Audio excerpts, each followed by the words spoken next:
First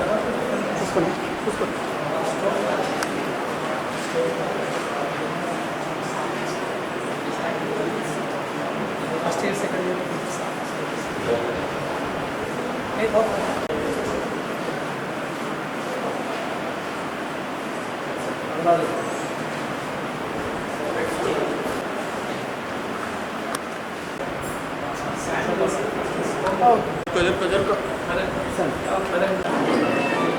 Padmashri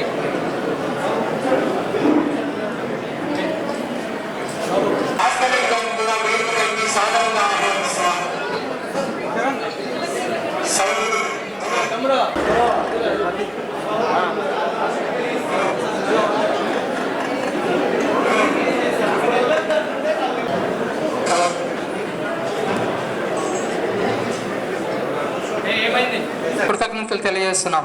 వారికి కుదిరి మా ఈ కార్యక్రమానికి వచ్చినందుకు మేము వారికి ధన్యవాదాలు శ్రీకళాక్షేత్ర గురించి ఒక 2 మాటలు సార్.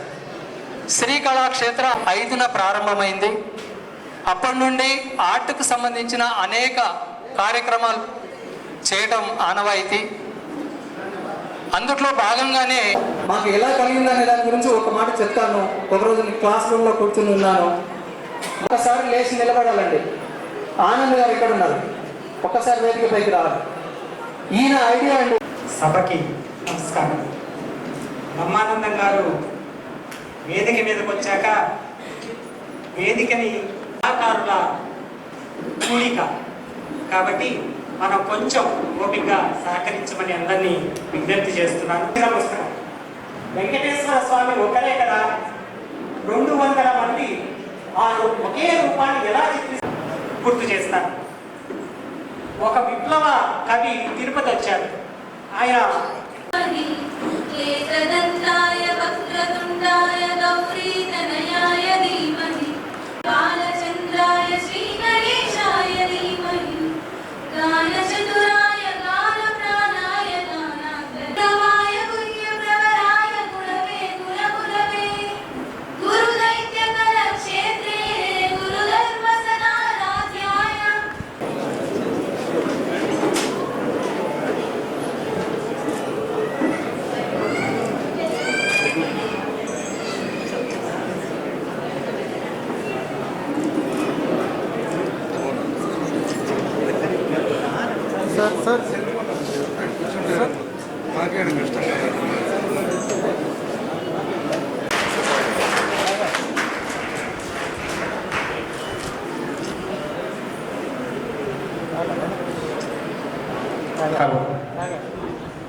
సార్ మీరుండండి.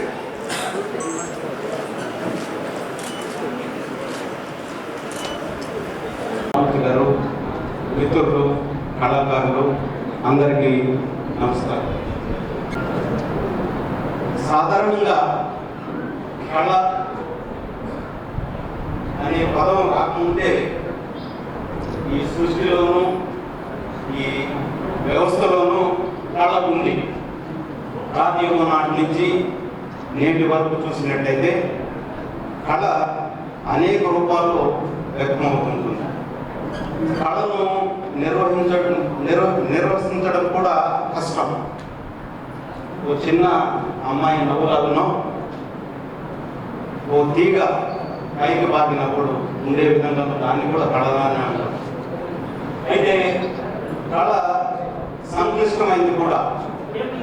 ఉదాహరణకి ఘంటసాల గారు పాడినటువంటి భగవద్గీత, వామకలపం, లేకపోతే లేపాక్షలో ఉన్నటువంటి విరూపాక్ష 25 మీటర్ల విస్తీర్ణంలో ఉన్న విరూపాక్ష కానీ, కృష్ణదేవరాయలు గారి ఆముక్త మాల్యంలో ఒక పద్యం కానీ, ఇవన్నీ చాలా కష్టమైన విషయం.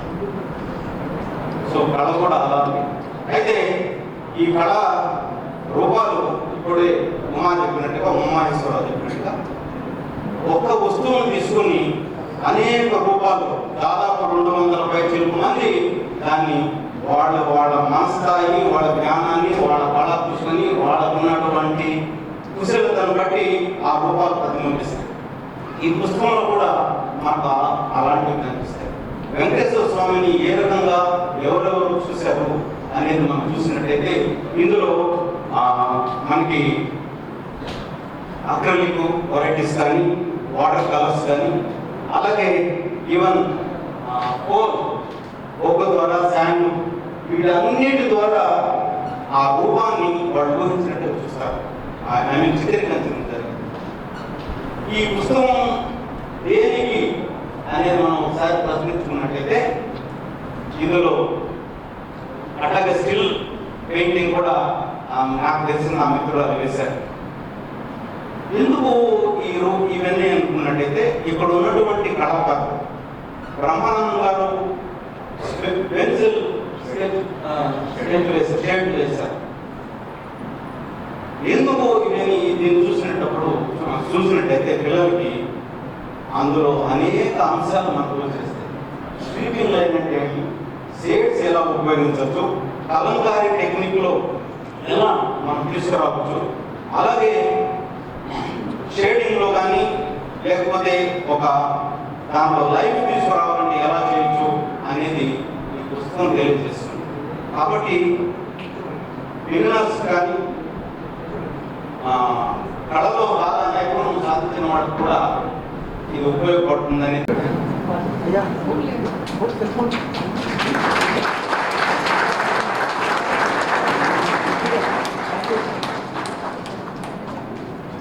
పుస్తకం చిత్రకళార్చన ఇస్తున్నారు. ఆంజనేయుల గారి పుస్తకాన్ని వారి కుమార్తె అందుకుంటున్నారు. తిరుపతి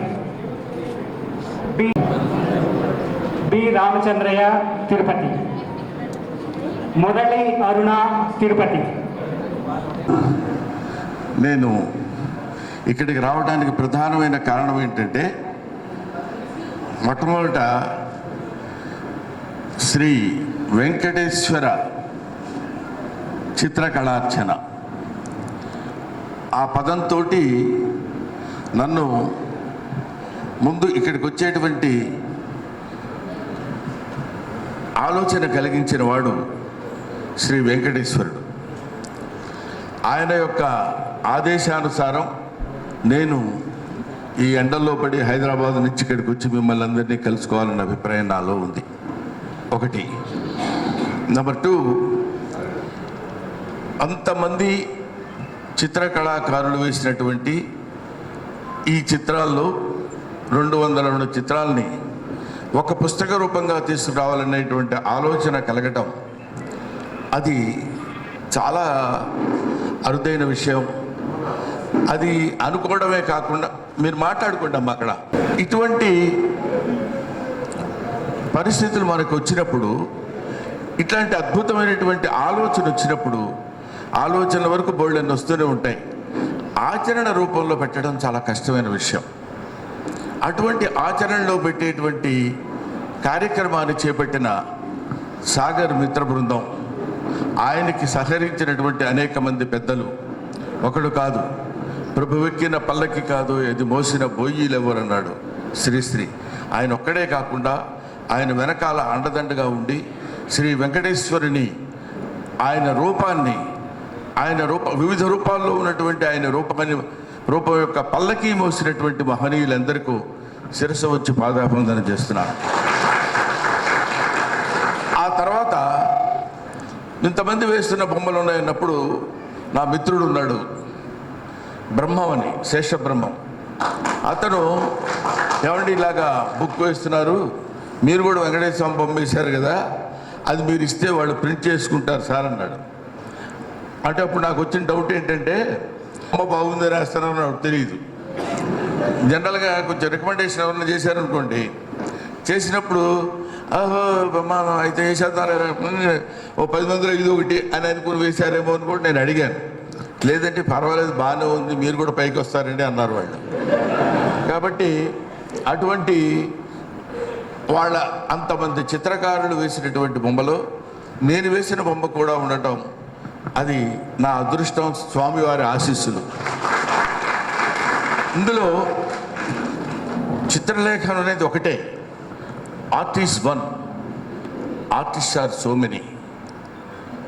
కళ ఒక్కటే, కళాకారులు చాలామంది ఉంటారు. ఈ కళాకారులలో తారతమ్యం మనం పెట్టుకుందే తప్ప ఆయన పెద్ద కళాకారుడు, ఈయన చిన్న కళాకారుడు, ఆయన ఇంత కళాకారుడు, ఈయన ఇంత కళాకారుడు అని కాదు. సూర్యుడికి ఉన్న వెలుగు సూర్యుడికి ఉంటుంది, మిణుగుడు పురుక్కున్న వెలుగు మిణుగుడు పురుక్కుంటుంది. ఏదైనా కాంతినిచ్చేదే. నా కళ నాది, నా శ్రావత నాది, నా టాలెంట్ నాది, నా నైపుణ్యం నాది. మిగతా వాళ్ళు గొప్ప గొప్ప నైపుణ్యాన్ని వాళ్ళు ప్రదర్శించి చాలా గొప్పవాళ్ళు అయితే అయి ఉండొచ్చు. ఈ పుస్తకం మీద ముఖ చిత్రం వేసినటువంటి బికేఎస్ వర్మ గారు ఉన్నారు. ఆయన బుక్కవరపు కృష్ణసాగర వర్మ ఆయన పేరు, బెంగళూరు. ఆయన 8 అడుగుల పొడవు 6 అడుగుల వెడల్పున్నటువంటి వెంకటేశ్వర స్వామి విగ్రహాన్ని, చిత్రాన్ని చిత్రీకరించడం కంటే రచించి అది మా నట్టింట ఉంటుంది. ఇప్పుడు ఆయన వేసినటువంటి బొమ్మ ఈ పుస్తకం మీద ముఖ చిత్రంగా వేశారంటే ఆయన ఇప్పుడు కీర్తిశేషులు. వారికి ఎంతో కృతజ్ఞతలు తెలియజేసుకుంటాను. ఎప్పుడు ఆయనతో నేను మాట్లాడుతూ ఇలా కాదండి, ఇలా కాదండి, ఇలా వెయ్యాలి అని ఆయన చెప్తున్నప్పుడు చిన్నవి మనం టిప్స్ లాంటివి నేర్చుకొని ఏదో భగవంతుడు కొంతమంది, ఇందాక ఆయన సాగర్ గారు చెప్తూ కొంత ఉద్వేగంతో చెప్పారు, ఒక అతను ఇంత డబ్బునిచ్చి 2 వారాల క్రితమే మరణించాడని ఎవరు చెప్పారు మీకు? ఇప్పటికీ బతికే ఉన్నాడు. అవును కదా? ఇప్పటివరకు మనం అతని గురించి మాట్లాడుకున్నాం. అలాంటి వాళ్ళు చిరస్థాయిగా ఉండిపోవడానికే అలాంటి పనులు చేస్తుంటారేమో, భగవంతుడు అలాంటి పనులు చేయిస్తుంటాడేమో అనే భావన నాకు కలుగుతుంటుంది. అందుకని సాధారణంగా మన ఈ కళాశాలల్లో, యూనివర్సిటీస్లో ఏమంటారంటే ఈ చిత్రకళని, శిల్పాలని, వీటిని ఫైన్ ఆర్ట్స్ అంటారు. ఫైన్ ఆర్ట్స్ అంటే లలిత కళలు అని మన తెలుగు ట్రాన్స్లేషన్. లలిత కళలు అంటే లలితములైన కళలు, అంటే చాలా మృదువుగా ఉండేటువంటి కళలు. శిల్పము, చిత్రలేఖనము, సంగీతము, నాట్యము, నటన అని ఈ 5 కళలు అందరికీ అబ్బవు. ఎవరికి అబ్బుతాయంటే లలిత కళలు ట్రాన్స్లేషన్ అనుకుంటారు కానీ కాదు. లలిత గాయత్రి యొక్క అంశ చేత వచ్చినటువంటి కళలు లలిత కళలు. అది అందరికీ అబ్బదు. అతి తక్కువ మందికి, ఆవిడ సెలెక్ట్ చేసుకున్నటువంటి వాళ్ళకే అబ్బుతుంది. అటువంటి లలిత కళలు కలిగినటువంటి వాళ్ళని మనం ఇవాళ ఆవిడెవడో బ్రహ్మానంద బొమ్మలు వేసుకుంటాడు, ఆడేదో సినిమాలో యాక్టింగ్ చేస్తుంటాడు అనేటువంటి ఒక భావన ఉంటుంది మనకి. మన సంస్కృతిలో ఉంది ఏంటంటే దరిద్రానికి కూడా ఒక దేవతను పెడతాం మనం.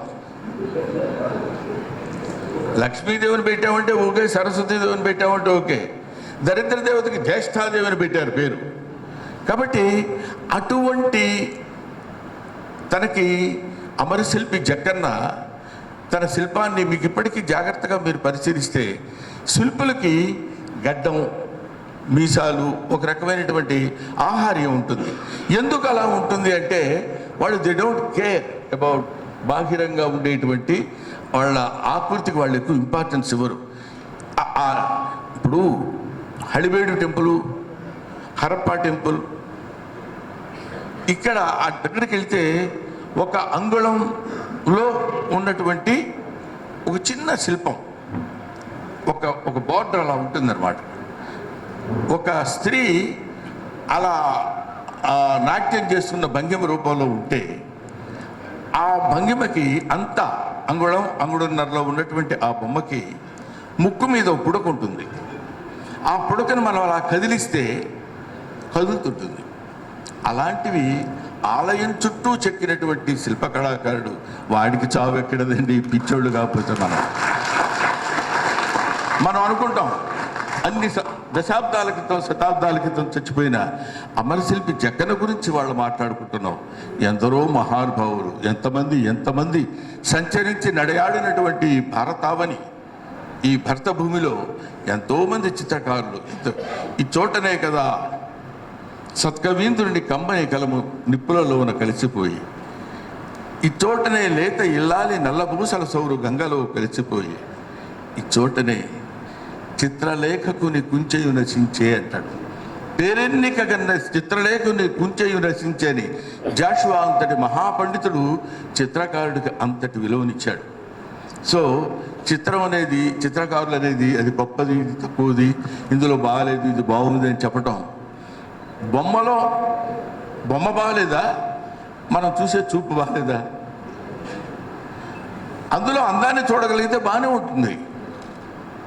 గులాబీ పువ్వులో ప్రతివాడు అందాన్ని చూస్తాడు, గడ్డి పువ్వులో అందాన్ని చూడగలగాలి. అది కదా గొప్పతనం, అది కదా కళాత్మక వైభవం, అది కదా భగవంతుడు మనకిచ్చినటువంటి ఆధ్యాత్మికత శక్తి. అటువంటి శక్తితో మనం చూడగలగాలి. చిన్నపిల్లలు వాడేదో వేస్తాడు, ఏదో గీస్తాడు, 2 గీతలు చూసి ఇదిగో తాత వెంకటేశ్వరం పంపేస్తాను చూడు, ఇదిగో కిరీటం అంటాడు మా మనవడు. నాకు ఆనందం వస్తుంది. నీ మొహం ఇదేంట్రా అని అనకూడదు. ఎందుకంటే నేను మొన్న మధ్య ఎప్పుడో కూడా చెప్పాను, you can criticise an old man because you know what he is. Don't criticise an young man because you don't know what he will be. వాడి తర్వాత ఏమవుతాడో మనకు తెలియదు. మనకున్న గొప్ప వాళ్ళ గురించి మనమే చెప్పుకుంటూ వెళ్ళిపోవటం. అందుకని లలిత కళల యొక్క లలితా గాయత్రి అనుగ్రహం చేత పొందినటువంటి కళ గొప్ప.